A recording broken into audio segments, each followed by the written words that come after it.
solve the equation and find excluded values.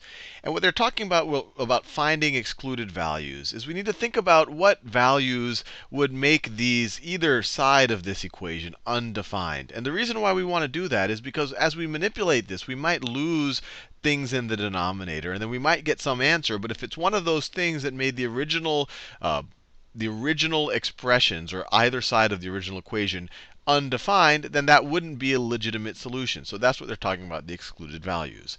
So what values do we have to exclude here right from the get-go? Well, 4 over p minus 1 won't be defined if p is 1, because if p is 1, then you're going to be dividing by 0, and that's undefined. So we know that p cannot be equal to 1. And over here, if p was at -3, then this denominator would be 0, and it would be undefined. And so p cannot be equal to 1 or -3. So these right here are our excluded values. So now let's try to solve this equation. And I'm going to rewrite it over here. So you have 4 over p minus 1 is equal to 5 over p plus 3. So the first thing we can do, especially because we can assume now that neither of these expressions are 0, and this is going to be defined since we've excluded these values of p, is to get the p minus 1 out of the denominator, we can multiply the left-hand side by p minus 1. But remember, this is an equation. If you want them to continue to be equal, anything you do to the left-hand side, you have to do to the right-hand side. So I'm multiplying by p minus 1.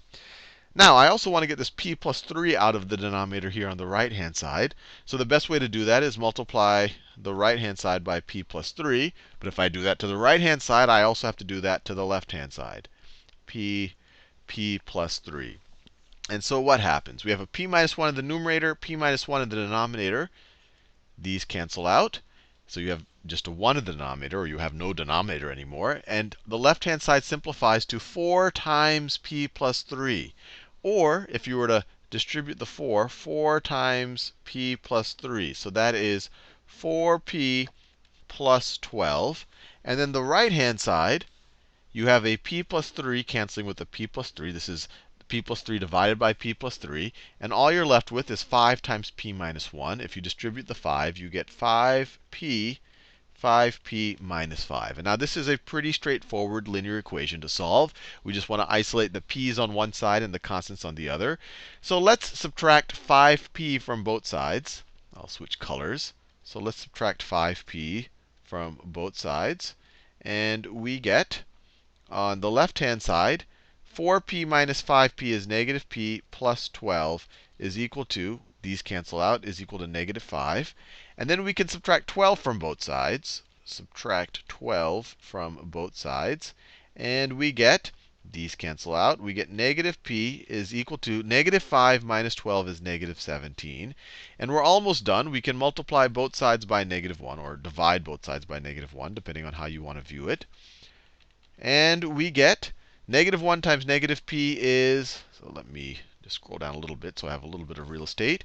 That's positive p is equal to 17. P is equal to 17. And let's verify that this really works. Well, it wasn't one of our excluded values, but just in case, let's verify that it really works.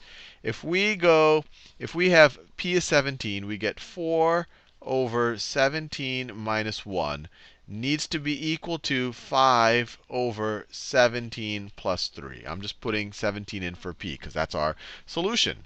So this is the same thing as 4 over 16 needs to be the same thing as 5 over 20.